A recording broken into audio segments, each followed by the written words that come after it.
আমি যে মামলাটা দিয়েছি ওর মধ্যে বাবু আছে, ওর সাথে আমার সাথে প্রথম কথা হয়েছে সোশ্যাল মিডিয়ার মাধ্যমে। তো ও আমাকে বলছে যে ঢাকায় আসতে, দেখা করবে, কথা বলবে। ও হচ্ছে এজেন্সিতে কাজ করে, ও দুবাইতে, মালয়েশিয়াতে, মানে বাহিরে সবাইকে কাজে পাঠায়, এটা বলে আমাকে আনছে। তো আনার পরে আব্বাস এবং সিলভির সাথে আমার সাথে মিট করায় দিছে চায়না যাওয়ার ব্যাপারে কথা বলার জন্য।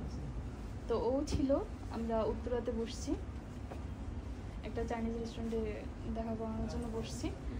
তো আমার কাজিন, ও হচ্ছে ময়মনসিংহ থেকে ও আসছে। তা আমাদের দুজনকেই হচ্ছে চায়না পাঠানোর জন্য একটা কথা বলা হয়েছিল। এরপরে হচ্ছে আব্বাসের বাসায় নিয়ে যায় আমাকে আর এবং আমার কাজিনকে কথা বলানোর জন্য। ওরা পাসপোর্ট করবে, ভিসা করবে, এগুলো করবে দেখে আমাদেরকে ওদের বাসায় রেখে দেয়।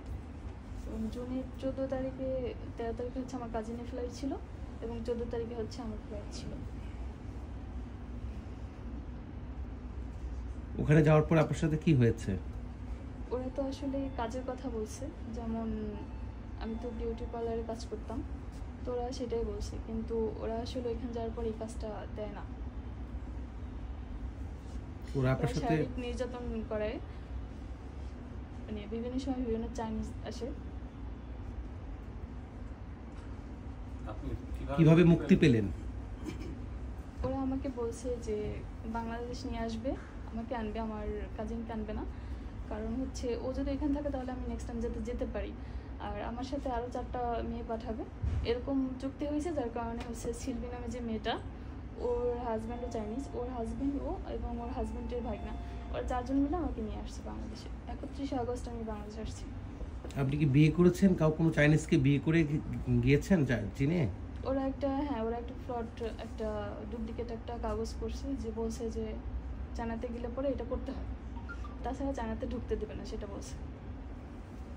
কিন্তু সেই চাইনিজই এই কাজগুলো করায় মূলত। ওখানে কি পরিমাণ মেয়ে এরকম ট্যাপে পড়েছে আপনার কাছে? আপনি তো চায়না ছিলেন, আপনার আমার কাজিনের সাথে 13 তারিখে ফ্লাইটে 2টা মেয়ে ছিল, এবং 14 তারিখ যখন 24 ঘন্টা পর আমি গেছি, তখন আমার সাথেও 2টা মেয়ে গেছে।